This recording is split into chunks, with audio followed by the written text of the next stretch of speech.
పార్లమెంట్లో రాహుల్ గాంధీ ప్రతిపక్ష నేతగా ఉన్నటువంటి రాహుల్ గాంధీ నిజమైనటువంటి విద్యార్థి, ఎటువంటి ముసుగు లేకుండా నీతి నిజాయితీగా ఉంటాడు. కానీ కొంతమంది తెలివి తక్కువ వాళ్ళు దేవుడిని నమ్మించడానికి ప్రయత్నం చేస్తే మూడో వర్గం వారు అంధభక్తులు ఆ వ్యక్తిని దేవుడు అనుకుని నమ్మేస్తుంటారు అని చెప్పి పార్లమెంట్లో మాట్లాడితే దీనికి గౌరవ్ గొగోయ్ గట్టిగా ఆక్షేపణ చేసి వాటిని వెంటనే తొలగించండి, క్షమాపణలు చెప్పండి అని చెప్పి ఆయన గట్టిగా మాట్లాడేసరికి రాహుల్ గాంధీ నేను ఆ ఉద్దేశంతో మాట్లాడలేదని చెప్పి ఏదో ఉద్దేశం గురించి చెప్పేసి వాటిని రికార్డుల నుంచి తొలగించండి అని చెప్పి స్పీకర్కి రిక్వెస్ట్ చేయడంతో స్పీకర్ వాటిని తొలగించడం జరిగింది. దీనికి స్పీకర్ కూడా ఆక్షేపణ అయితే చెప్పారు. ఎందుకంటే ఇడియట్, అంధభక్తు ఈ రెండు పదాలని ఉపయోగించకూడదు. మరి రాహుల్ గాంధీ ఏమనుకుంటున్నాడు అంటే అంధభక్తులని ఎవరిని అంటున్నాడు అంటే మనల్ని అంటున్నాడు. కళ్ళు కనిపించినటువంటి భక్తులు వీళ్ళు.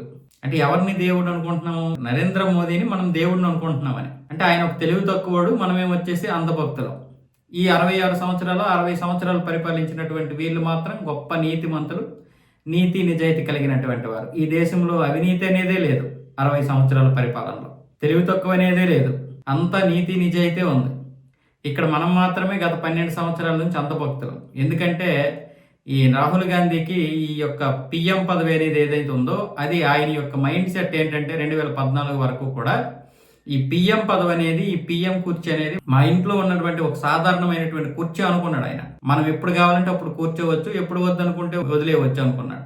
కానీ 2014 నుంచి అర్థం కావడం లేదు. అసలు ఇదేంటిది, మా చైర్ కదా, ఇది ఎవరు పెడితే వాళ్ళు తన్నుకుపోతున్నారేంటి?